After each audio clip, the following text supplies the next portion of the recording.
नचनिया बुकिंग करे के छपरा में नचाबे के छोटे कपड़ा में। नचनिया बुकिंग करे के छपरा में नचावे के छोटे कपड़ा में। अच्छा, कौन नचनिया के बात हो रहा है गुंजन भैया? खेसरिये के नहीं? क्या बात कर रहे हैं बाबा? नहीं मतलब आप ही लोग बताइए, क्या छपरा में नचनिया का शोरूम खुला है कि बुकिंग करे के छपरा में? बात तो सही है।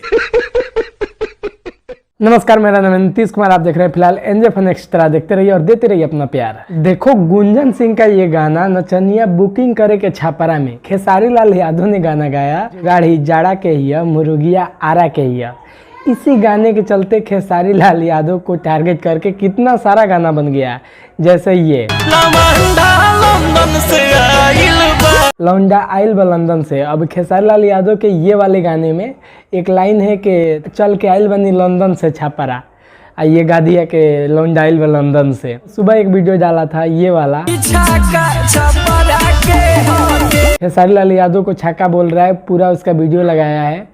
तो ये गाना मतलब खेसारी लाल यादव पे बनाया है। प्रमोद प्रेमी ने भी उल्टा गा दिया, मुर्गिया छपरा के हिया। मतलब भोजपुरी में ये सब मतलब देख के ना कभी कभी हंसी भी आता है और कभी कभी मतलब क्या ही बताऊँ, बहुत गाली आता है।